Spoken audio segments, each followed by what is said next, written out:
ठीक ना? हमने बताया भी था, कुछ अलग डिफिनेशन भी बताया था, ठीक ना? तो अब पढ़ना था हमें, मतलब नाउन की परिभाषा क्या थी, ठीक है? प्लेस हो गया उसमें, नाउन में थिंग्स हो गया, ठीक है? और उसके बाद क्या आ गया उसमें, एनिमल आ गया, noun is the name of person आ गया, ठीक है? Name of person, place, things, animal, एक आता है फीलिंग, फीलिंग और आइडिया, ठीक है?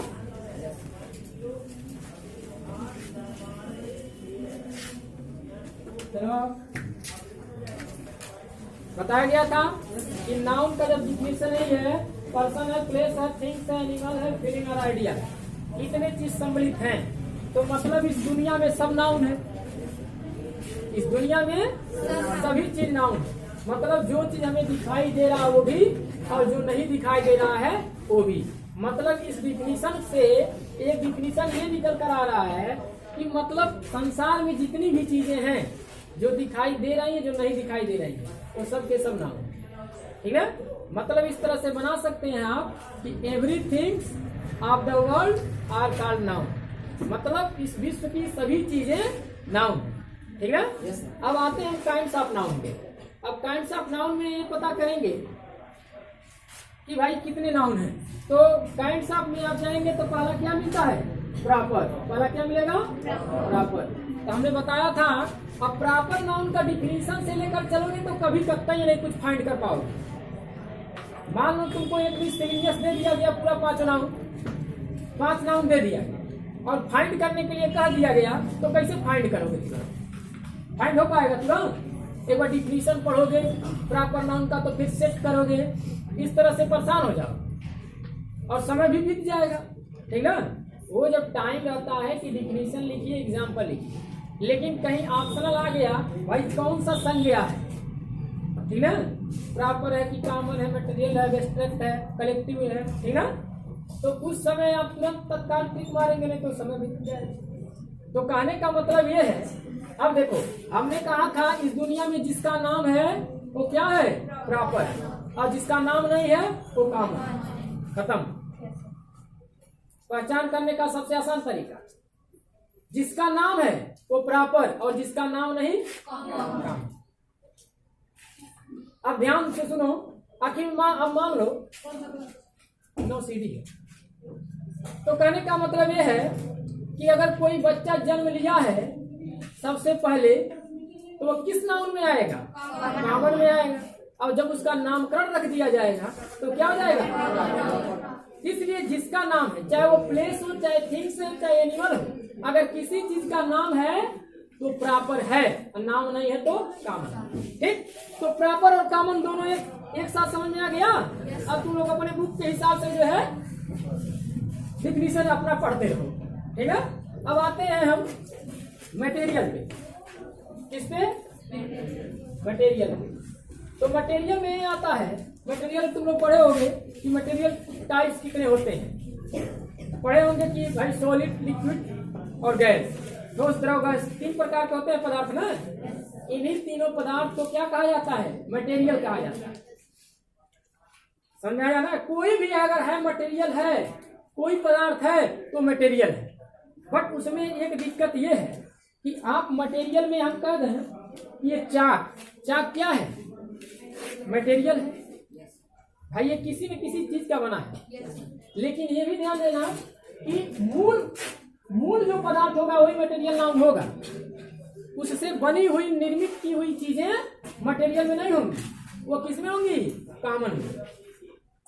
जैसे मान लो अभी बताओ पेपर, ठीक है? अब पेपर है, पेपर से क्या बनता है, बुक बनता है। तो जब जो चीज से जो बनता है वही मटेरियल हुआ। अब इससे कोई बुक अगर बन गया तो बुक क्या हो गया, कॉमन। समझ में आया ना? मटेरियल चीज से बनी हुई, निर्मित की हुई वस्तु हमेशा किस नाउन में, कॉमन नाउन में। जैसे मान लो हमने लिख दिया वुड, अब वुड से तुम्हारी जितनी भी वस्तुएं बनेंगी वो कॉमन में। अब उससे चाहे तुम चेयर बना लो, चाहे टेबल बना लो, ठीक है, चाहे बेड बना लो, कोई भी चीज अगर बनता है तो क्या होगा? कॉमन। समझ में आया? जैसे मान लो गोल्ड है, अब गोल्ड तो है, ये तो मूल पदार्थ है, अब इसे से मान लो बन गया तो ये क्या हो जाएगी? ये जो है कॉमन हो गया, रिंग। अब आयरन है, वो भी मटेरियल है, आयरन से एक्स बन गया, साइकिल बन गया, वो सब के सब क्या हो जाएंगे? कॉमन नाम हो जाएंगे। ये मत समझना हो तो ये तो आयरन है, साइकिल है, ये तो मटेरियल बता दे सके। ये ध्यान उस पर देना है कि ये आयरन से बना हुआ कोई चीज और वो हमेशा किस में जाएगा? कॉमन नाम। और तब तक कॉमन नाम रहेगा जब तक उसका नाम नहीं होगा। मान लो ये बुक है, इस बुक का हमने नाम रख दिया रामायण, तो बन गया प्रॉपर ना। अब हमने देखो, अब मटेरियल है और इससे बना बुक और बुक का नाम रख दिया तो क्या बन गया ये? अब ये बन गया प्रॉपर, क्योंकि रामायण बुक जब नाम लिख दिया रामायण हो गया तो ये बुक का नेम है, तो जब हम नामकरण रख दिए तो प्रॉपर नाम। और जब तक बुक था तो कोई भी बुक है तो वो तब तक कॉमन रहेगा। जैसे मान लो हमने लिखा एग्जाम्पल, जैसे मान लो हमने लिखा स्टोन, स्टोन का मतलब पत्थर। इससे मान लो हमने बना दिया हाउस, घर, तो अब ये तो मूल पदार्थ है भाई, इससे ये बना है तो ये हो जाएगा कौन सा नाम? कॉमन। और ये हो जाएगा मटेरियल। अब इसी घर का नाम मान लो कहीं कोई रख दिया, मान लो लिख दिए हम ताजमहल, घर का नाम भी रख दिए, तब ये बन गया प्रॉपर। समझाया? मतलब इस दुनिया में जब तक नाम नहीं है तब तक वो कॉमन, यही नाम कर दिया गया प्रॉपर, खत्म। अब आते हैं किससे? मटेरियल से कलेक्टिव नाउन। तो कलेक्टिव नाउन का मतलब यह है एक कलेक्शन वर्ड को बतलाता है, एक ऐसे शब्द को बतलाता है कि माइंड में आते ही वह एक ग्रुप का बोध कराने लगता है। समझ में आया? जैसे मान लो हमने कहा दिया टीम, तो ऑटोमेटिक सेट हो गया या तो 6 या तो 11 या तो जो भी 8, लेकिन सेट हुआ ना। हमने कहा दिया फैमिली, तो माइंड में सेट हो गया कि भाई उसमें अब फैमिली का दिया तो एक आदमी तो है। अब एक आदमी घर में कोई खाना बनाए और कहे हम फैमिली हैं, तो फैमिली नहीं हो, कलेक्टिव नाउन में नहीं आएगा। फैमिली होने के लिए माता पिता कम से कम 1 या 2 बच्चों की जरूरत है, तब उसे फैमिली का दर्जा दिया जाएगा। मतलब वह शब्द जो कहते ही तुम्हारे अंदर एक समूह वर्ड बतलाए, तुमको तुरंत ग्रुप का मालूम हो कि भाई अब कलेक्शन इसमें एक लोग नहीं है, समूह में है, ठीक ना? तो ऐसे वर्ड को आप कलेक्ट ना। अब जैसे मान लो अब एक कहानी के माध्यम से हम चलते हैं, कहानी माध्यम से ये है उसमें 5 नाउन आ जाएगा एक ही बार। जैसे मान लो हमने कोई चीज बना दिया, अब ये पूरा संसार है, ठीक है? अब इस तरह से मान लो, समझ आया? ये पूरी दुनिया है। अब ऐसे मान लो एक किसका जन्म हुआ, एक मान लो एक बकरी है इस दुनिया में, तो मान लो बकरी का जन्म हो गया, और उसके बाद अब जन्म लेते ही वह किस नाउन में रहेगी? कॉमन में रहेगी, क्योंकि अभी तो उसका नामकरण नहीं। इतना तो समझ में आ रहा है ना कि जन्म यही हुआ तब तक वह, जब तक नाम नहीं रखा जाएगा कॉमन में रहेगा। अब ध्यान दो, मान लो उसका नाम कुछ भी रख दिए, कुछ नाम रख दिए। अब मान लो इसका नाम क्या रख दिया जाए भाई? बकरी का क्या नाम है?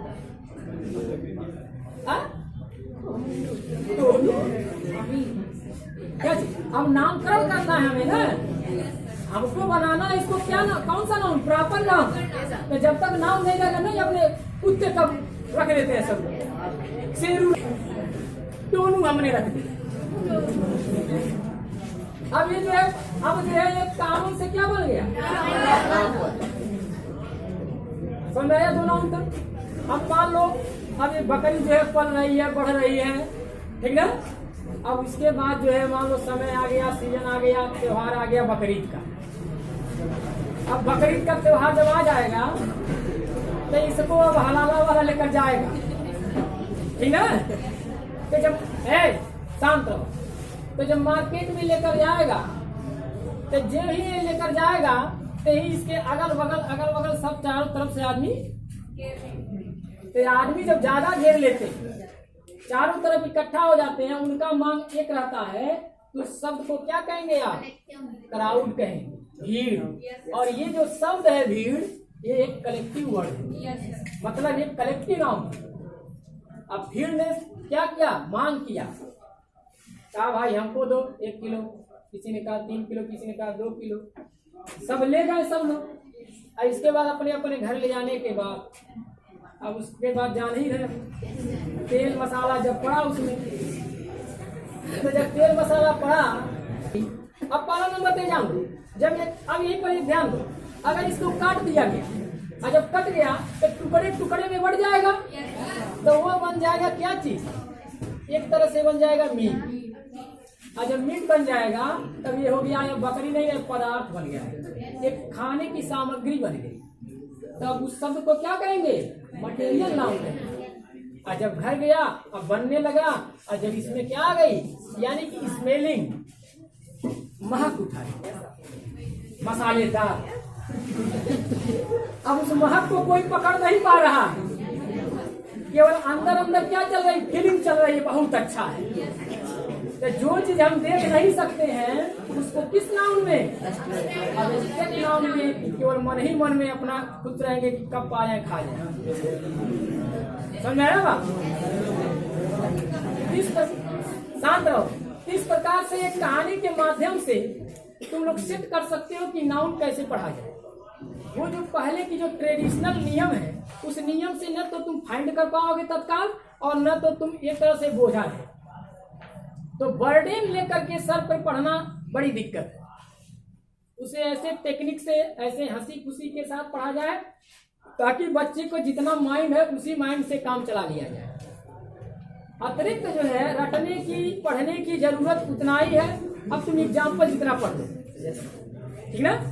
इस प्रकार से नाउन का और डिटेल अगर अध्ययन करेंगे तो अब हम आएंगे, अब जो हेडिंग हमारा बनेगा वो कॉमन एरर बनेगा, common error in the use of proper noun, ठीक ना? अब हेडिंग बनेगा। अब नाउन को तो डिफिनीशन तुम लोग जान ही गए। डिफिनीशन केवल वही काम आएगा जहां आपको लिखने की जरूरत है। तो डिफिनीशन सबके किताब में है, अलग अलग जो भी अपना, लेकिन फाइंड करने का जो हम बताए हैं तरीका, उसी से फाइंड करना है। अब सबसे पहले प्रॉपर नाउन है, तो हेडिंग क्या बनेगा? Common error, common errors in the use of proper noun. क्या बनेगा? प्रॉपर, मतलब हम ये पढ़ने जा रहे हैं कि कॉमन एरर का मतलब क्या? कॉमन का मतलब होता है सामान्य, और एरर का मतलब होता है गलतियां। मतलब आपको प्रॉपर नाउन अभी तो जानकारी हुआ, लेकिन सामान्य गलतियां कैसे प्रॉपर नाउन में हो जाएंगी? उसमें भी गलती हो सकती है, फाइंड करने में नहीं, लिखने पढ़ने में, ठीक ना? तो इसीलिए बनाया गया है कि common error in the use of proper noun. ऐसे पढ़ेंगे common error in the use of material. जब आप कॉमन एरर पढ़ लेंगे तब आप एकदम गलती, मिस्टेक एकदम बारीकी वाला एकदम आप तुरंत जान जाएंगे कि इसमें ये गलती है। गलती दिखाई नहीं देगी, लेकिन जो कॉमन एरर पढ़ा रहेगा उसको गलती दिखाई देगी, बता देगा कि इसमें ये गलती अभी है। वो कहे कितना हो, दूसरा कहेगा कि अभी इसमें गलती नहीं है, लेकिन तुम्हारा जब तुम कहोगे तो उसमें गलती खोज दोगे, ठीक ना? जैसे हमने लिखा है, हमने लिखा मान लो India is a big country. अब ध्यान देना, बिग कंट्री। एक एग्जांपल हमने लिखा India is a big country, a big. अब ध्यान दो, 2 सेंटेंस लिखा हमने। अब दोनों सेंटेंस में तुम लोग, इसीलिए हम पहले एग्जांपल दिए एकदम इजी, ठीक ना? हमने लिखा Ram is a good boy. फिर लिखा, अब एक एग्जांपल लिखा Ram is a good boy. ध्यान देना, India is a big country, India is a big country. Ram is a good boy, Ram is a good boy. कहने में कोई दिक्कत नहीं है, कहीं दिक्कत नहीं, गलती है कहने में तो नहीं है। अब बताओ, इसमें से ऊपर वाले सेंटेंस सही दिखाई दे रहा है? Yes sir. नीचे वाला गलत हुआ ना? Yes sir. अब फिर वही देख लो, राम ई से गुड हुआ है, फिर लिखे हम राम ई। तो जो स्मॉल लेटर से लिखा गया है वो गलत है। तो मतलब proper noun is never be written small letter, always be written with capital letter. हमेशा इसको कैपिटल लेटर से लिखा जाएगा, कभी आप स्मॉल लेटर से नहीं। अब इसको राम पढ़ेंगे, इसको राम नहीं पढ़ेंगे, इसको पढ़ेंगे रैम। अगर कहीं ये मिला ऐसा शब्द आ जाए स्मॉल लेटर में तो राम नहीं है, वो रैम है। और रैम क्या है? एक वर्ब है। रैम का मतलब होता है टक्कर मारना। जैसे वर्ब गो मतलब जाना, कम मतलब आना, ऐसे रैम मीन्स वर्ब है, एक टक्कर मारना। ठीक है? तो मतलब ये नाम है, तो ये proper noun always be written with capital letter. अब कोई कहेगा नहीं ये प्रॉपर, कहाँ गलती दिखाई दे रहा है? इंडिया का क्या होगा? हाँ?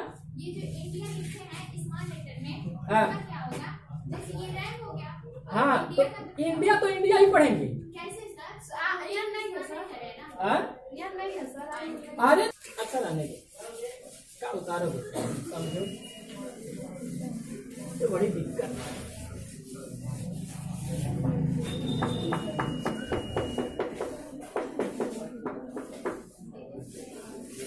ये भी नहीं हो रहा सही। इस तरह से कॉमन एरर में आ जाएंगे। अब हम पढ़ेंगे कॉमन एरर, फिर हेडिंग डालेंगे common error in the use of common noun। कौन सा नाउन?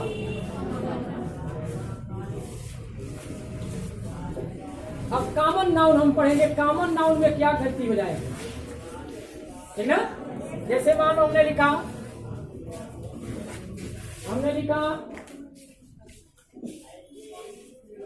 स्टूडेंट आर रीडिंग, सुनाया? ये लिखा द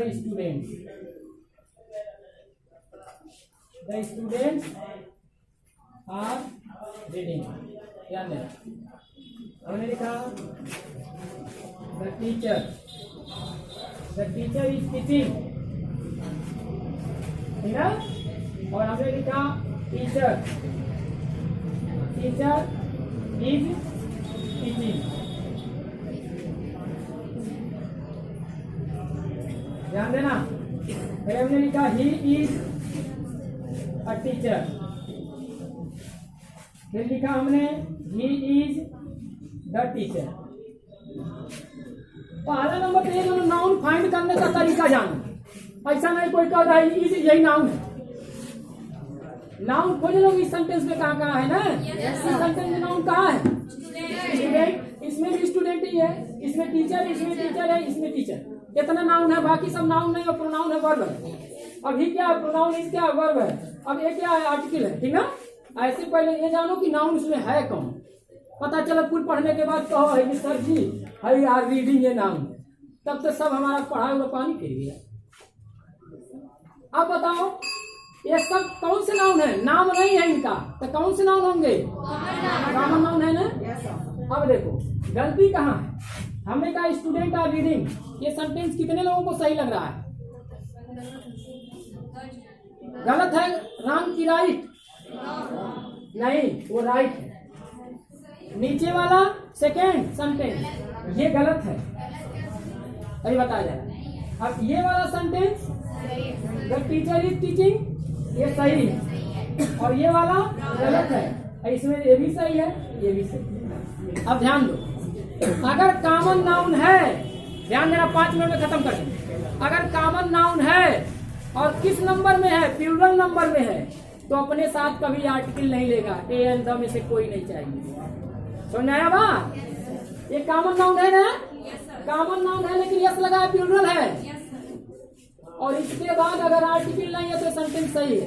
अब देखो यहाँ पर है कॉमन नाउन है, प्लूरल है, लेकिन आर्टिकल लगने के चलते क्या हो गया? गलत। मतलब इसके पहले never is use article A and the when the common noun is plural. जब प्लूरल होता है कॉमन नाउन, उसके पहले आर्टिकल द और ए और एन कुछ भी नहीं लगाते। समझ आया? अब यहाँ पर देखो द टीचर इज। अब क्यों गलत हुआ? टीचर इज, क्योंकि ये सिंगुलर है और सिंगुलर कॉमन नाउन के पहले आर्टिकल चाहिए। प्लूरल कॉमन नाउन के पहले आर्टिकल नहीं चाहिए, लेकिन सिंगुलर कॉमन नाउन के पहले आर्टिकल चाहिए। अब देखो ये सिंगुलर है और आर्टिकल है या नहीं इसके पहले, इसलिए क्या हो गया? गलत हो गया। और ऊपर वाला क्यों सही है? क्योंकि ये कॉमन है, सिंगुलर है, इसके पहले आर्टिकल लगा है। मतलब कॉमन नाउन है, अगर सिंगुलर है तो आर्टिकल लेगा, चाहे ए ले, चाहे एन ले, चाहे द ले, वो तो बात की बात है। लेकिन अगर प्लूरल कॉमन नाउन है, स्टूडेंट्स है, टीचर्स है, तो आर्टिकल नहीं लगेगा। अब इसमें आ जाओ, ही इज अ टीचर, हमने कहा ये सिंगुलर है, चाहे आर्टिकल एल है चाहे द है, दोनों सही है। लेकिन अगर सिंगुलर रहेगा और बिना आर्टिकल के रहेगा, गलत रहेगा। अगर प्लूरल है कॉमन नाउन, अगर आर्टिकल है तो गलत हो जाएगा, ठीक है, आर्टिकल नहीं लेना। अब इसके बाद जो है common error in the use of material noun पढ़ेंगे, उसके बाद फिर ठीक है। तब तक अपना पढ़ते